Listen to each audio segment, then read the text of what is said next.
Zombie Apocalypse.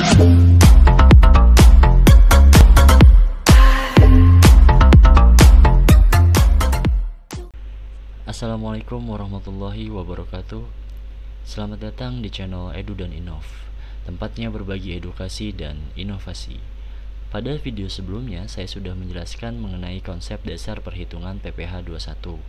Dan kali ini saya akan menjelaskan mengenai perhitungan PPh 21 pegawai tetap dengan metode forecasting sesuai dengan peraturan nomor 32/PJ tahun 2012.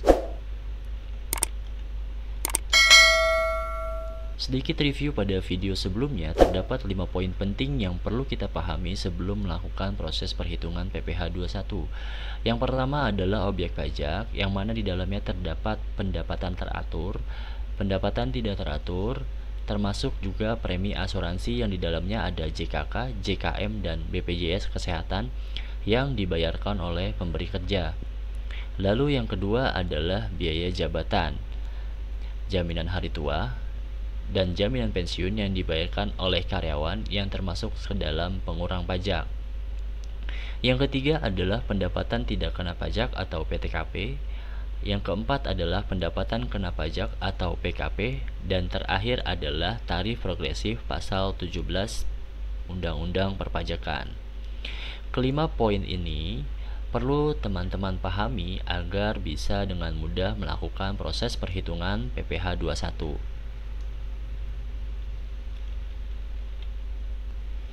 Berikut adalah skema perhitungannya. Di dalam skema ini terdapat kelima poin yang sebelumnya sempat saya sampaikan, di mana ada objek pajak, ada pengurang pajak, PTKP, PKP, dan juga tarif progresif. Langsung aja kita masuk ke dalam contoh perhitungannya. Karyawan dengan nama Romi bekerja pada PT XYZ sejak tahun 2001. Saat ini yang bersangkutan masih berstatus lajang dan memiliki NPWP. Pada bulan Januari tahun 2020, Romi diberikan gaji pokok sebesar 5 juta rupiah dan tambahan uang makan 300 ribu rupiah, uang transport 500 ribu rupiah, dan juga insentif sebesar 1 juta rupiah. Sebagai karyawan, Romi juga sudah menjadi peserta BP Jam Sostek dan BPJS Kesehatan. Pertanyaannya adalah, berapakah besaran potongan pajak PPh 21 Romi pada penggajian bulan Januari tahun 2020? Berikut adalah penyelesaiannya. Di dalam objek pajak, kita ketahui di dalam soal bahwa terdapat gaji pokok sebesar 5 juta rupiah. Lalu yang bersangkutan juga sudah mengikuti program BP Jam Sostek dan BPJS Kesehatan yang dibayarkan oleh perusahaan. Juga terdapat uang makan harian, uang transport, dan juga insentif. Jika ditotal, maka penghasilannya dalam sebulan adalah 7.027.000 rupiah.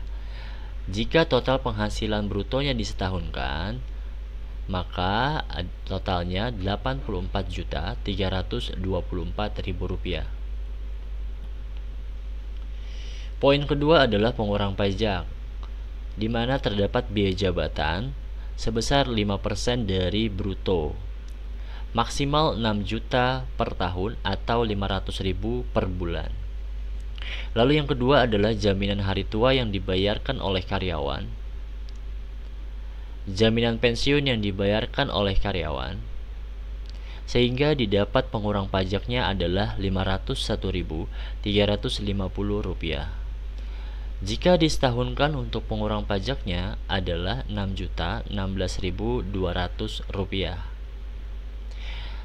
Total bruto yang disetahunkan adalah 84.324.000, lalu pengurangnya disetahunkan adalah 6.016.200 rupiah.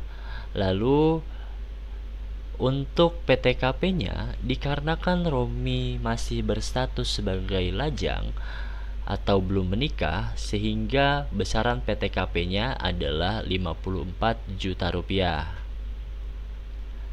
Untuk penghasilan kena pajak. Bagaimana cara menghitung penghasilan kena pajak? Penghasilan kena pajak didapat dari total penghasilan bruto yang disetahunkan dikurang pengurang pajak yang disetahunkan dikurangi PTKP. Berarti 84.324.000 dikurang 6.016.200 rupiah dikurangi 54 juta rupiah. Hasilnya adalah 24.307.000 rupiah. Seperti yang teman-teman pernah lihat di dalam video sebelumnya, bahwa untuk PKP harus dibulatkan ke bawah dalam satuan ribuan. Setelah kita dapat PKP-nya sebesar 24.307.000 rupiah, maka selanjutnya adalah kita harus masukkan ke dalam tarif progresif pasal 17.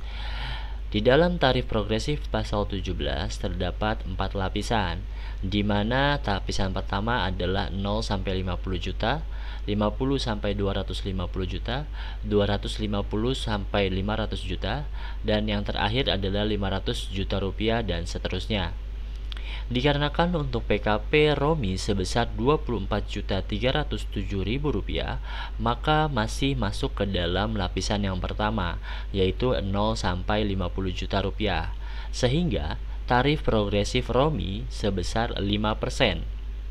Jika Romi tidak memiliki NPWP, maka besaran tarifnya adalah 6%. 20% lebih tinggi daripada orang yang mempunyai NPWP. 5% dari 24.307 rupiah adalah 1.215.350 rupiah. 1.215.350 rupiah ini bukan pajak yang akan dikenakan di penggajian bulan Januari. Itu adalah nilai pajak dalam bentuk setahun, sehingga kita perlu menjadikan pajaknya sebagai pajak bulanan dengan dibagi 12. 1.215.350 rupiah dibagi 12, hasilnya adalah 101.279 rupiah. Maka jawaban dari soal sebelumnya, berapakah total potongan pajak Romi pada saat penggajian bulan Januari 2020 adalah 101.279 rupiah. Seperti itu cara untuk melakukan proses perhitungan PPh 21 pegawai tetap dengan metode forecasting. Terima kasih buat rekan-rekan semua yang sudah nonton video ini. Semoga bermanfaat dan sampai jumpa di video selanjutnya. Zombie Apocalypse.